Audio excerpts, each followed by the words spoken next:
Hey guys, my name is Becca and welcome back to my channel. In today's video, I want to talk to you about a place called Code Ninjas. Now, full disclosure, this is not quilting or sewing related, and I don't really have a lot of information for you, but I'm doing this because my daughter asked me to upload a video. So here I am talking to you about Code Ninjas, and I don't have that much information, but I'm going to give you what I know. So full disclosure. And I'm going to also highlight that this video is for Zoe, and guess who's not here? Zoe. All right, so what is Code Ninjas? Honestly, it's a learning center. This is a learning center designed to teach your kids how to program on a computer. There's a little strip mall near my house, and inside that strip mall is a music store where Zoe takes her violin lessons. A few doors down, a place called Code Ninjas popped up a few months ago, and so we happened to stop in there this past Saturday and check them out, and turns out they offer free 30-minute sessions so your kids can come and have their first lesson at Code Ninjas, and you can see what it's all about. Zoe's been doing MMA for a few years, so as soon as she heard the word ninja, she was all in. Zoe could not wait to get in the door. When we walked in, we entered into a little lobby area where we were greeted by the director, and she showed us the parent waiting area, which has a nice big glass window that looks into their classroom, which is what they call the dojo. For the next 30 minutes or so, Jason and Zoe worked in the dojo with a code sensei to build a small program that was basically a game that was like ping pong. You know, the game where the little pong at the bottom of the screen goes back and forth and the whole object is to bounce the ball around. Yeah, Zoe built that game on one of their laptops in about 30 minutes. The director showed me around the dojo and I was actually kind of impressed. They have a number of fun things there to really kind of spark your creative juices and to feel a little geeky. At the back of the dojo, they have a little cubby area called the swag shop. And so kids can take all the stars that they've earned and exchange them for Code Ninja's gear. In fact, thinking back, I wanted some of that Code Ninja swag. I'm a little sad that I left Code Ninjas without free Code Ninja swag. They even had the 3D printer actively going, printing tablet stands while I was in there. I was a little geeked out over that. They even have a dry erase board that has some riddles on it that you can solve to earn some extra stars. And they've got magnets with little command statements that are used for programming that you can kind of use to order them almost in a program-like structure. So you can grab the magnets and put them in order to design your own little program without actually being in front of a computer. Honestly, the inner geek in me is a little jealous and wants to be able to join myself. All that aside, the program and the structure that they're providing for the kids, I can really kind of get behind. So technology in our home has always been a big thing because my husband's a computer programmer and I work in the IT industry. We're not going to get around it. We're not going to get away from it. And so we just embrace it. Zoe's been working with technology since before she could talk. Her hands have been on tablets, phones, computers, you name it, she's been running it. In fact, I remember Zoe as a toddler walking up to the TV and touching the screen and not understanding why she couldn't make the screen work by touching it like she would on a tablet or a phone.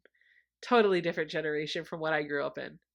So Zoe has a lot of screen time and she's going to have it no matter what I do. She's got a computer, she's got a tablet, she's got a VR headset. I can choose to let her have that screen time at home and have it be passive where it's not really doing anything to help her learn. Or I can take that screen time and make it a more proactive educational session. And so the thing that I really like about Code Ninjas is they're offering a curriculum that's more play-based, but it still gives the kids that technology or that screen time feeling. So the children show up in the dojo, they play games to build games, but while they're doing that, they're building applications. The curriculum at this particular dojo, I'm not sure if it's the same everywhere, but it follows the same MMA belt pattern. It starts you off at a white belt and finishes you out at a black belt. For the first 4 belts, which are white, yellow, orange, and green, the kids are going to be learning JavaScript. Your 5th belt will be blue, and during that phase, you'll be working on Lua. Now, Lua is a programming language that you need to create entire games on the Roblox platform. So using that skill, Zoe could build her own world and her own game for Roblox. The final phase are the last 4 belts, and that's going to be focusing on C sharp. Your purple belt, your brown belt, your red belt, and finally your black belt. By the time you finish their curriculum, you should be well versed in JavaScript, Lua, and C sharp. And those are 3 major skills that my generation has paid a lot of money to learn in college and spent a lot of time learning in high school. If I can get Zoey in an environment that will help her get exposure to those languages now, then as an adult, if this is a career path that she pursues, it's only going to help give her that edge. Being able to read and speak a computer language is similar in some ways to speaking a foreign language. How many of you as adults have tried to pick up a foreign language? Are you able to speak it fluently? Are you able to speak it as well as somebody who was exposed to it as a kid? That's my point. If I can get Zoey exposure to this early on, then as an adult, if she chooses to keep with it, she'll be able to resort back to the skills that she picked up as a kid. Now, how do you get involved? Well, they have a number of programs, and I'm honestly just going to have you go to their website to check it out because it may vary location by location.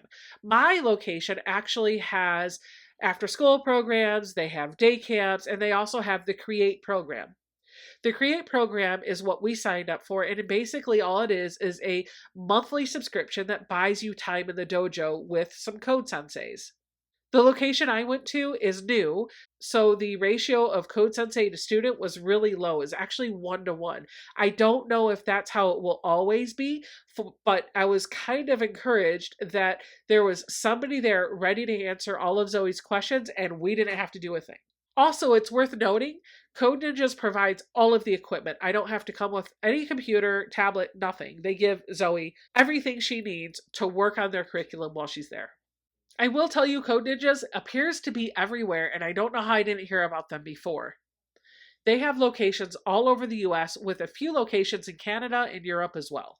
So if you're worried that your child is not quite ready for that Code Ninjas program because maybe they're not as advanced as you think they should be, or they're having problems reading, some centers do offer a curriculum called Code Ninjas Junior, and this is a completely visual curriculum. There is no reading required. It is literally dragging and dropping icons to make your program work. It's designed for kids ages 5 to 9. Zoey is right at the top of that, so she's probably going to be in the Code Ninjas category, but that is available there. So kindergartners could even get started on this. Now, if you take away the camps and you look at the different programs, they offer a variety of programs that basically buy you different amounts of time in the dojo. For us, we're starting off at the 1 hour a week program, which is the smallest program that you can take. And the nice thing is I can take that 1 hour or those 60 minutes of dojo time and break them up into as many sessions as I want over the week. I could do 4 15-minute sessions if I wanted. I could do a 1 hour session once a week if I wanted. I could do 2 30-minute sessions. It's up to me. The dojo is actually not too far from our house. It's actually walking distance, so I could see us breaking it up into smaller bite-sized pieces. But if I had to drive a little bit of a ways to get to it, I'd probably want to do my entire session all at once.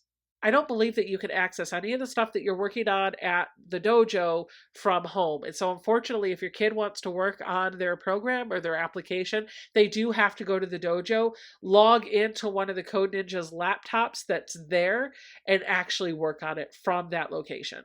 As far as the dojo and as far as the facility itself, I have looked online at the pictures that they have, and pretty much all of the pictures that I've seen of all of the Code Ninjas locations feel pretty much like what we saw. Overall, Zoey seemed to have fun during her introductory session, and because of that, we did sign up. We signed up for the 1 hour a month program, and we're going to break that down into probably 2 30-minute sessions for right now.